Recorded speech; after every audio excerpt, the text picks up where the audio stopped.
Ma naïveté? Mon Dieu, Dan, mais tu ne me connais vraiment pas. Je le connais, lui et les types dans son genre, cracha-t-il plein de hargne. Andrew Blake, roi tout-puissant des médias.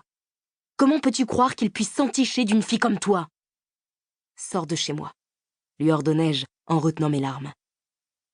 Son visage changea de nouveau, et il sembla prendre conscience de la portée de ses mots.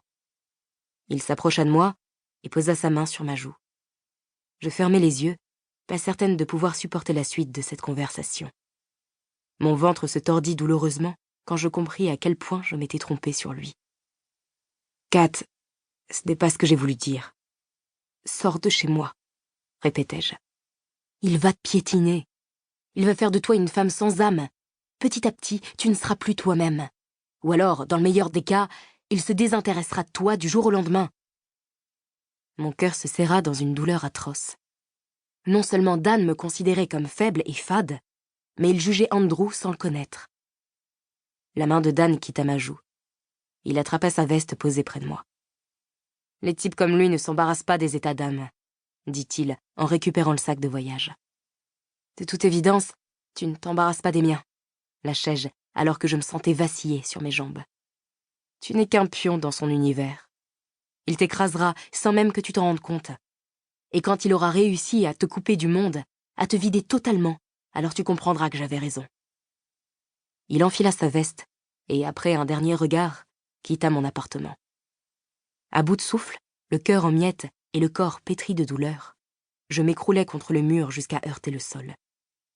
Je m'octroyais de profondes inspirations et expirations pour tenter de chasser mon mal-être. Après plusieurs minutes, je me relevai et allai dans ma chambre me changer.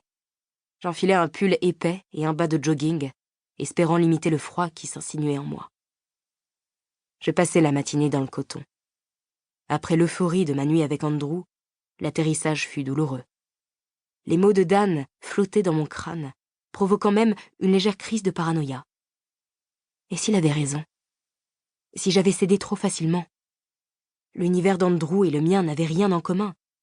Pourquoi m'avait-il choisi? La journée passa lentement, très lentement.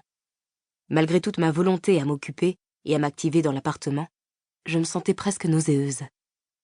Je n'avais aucun regret concernant ma nuit avec Andrew, mais j'avais l'impression d'en payer les conséquences de manière disproportionnée. Finalement, c'est avec un certain soulagement que je regagnai le péninsula. J'y retrouvai Sam avec une pointe d'anxiété. S'il me parlait de Blake, c'était que tout l'hôtel était au courant. Mais les transmissions se passèrent sans encombre. Ou presque. « Blake a laissé un mot pour toi. L'enveloppe est dans ta bannette. »« Oh, merci, » murmurai-je en rougissant. « Il t'aime bien, on dirait, » plaisanta Sam. « On dirait, oui, » souris-je. Je me perdis dans le souvenir de ses lèvres sur ma main. Quand Sam me ramena à la réalité en claquant des doigts, je m'aperçus que je caressais ma paume en souriant.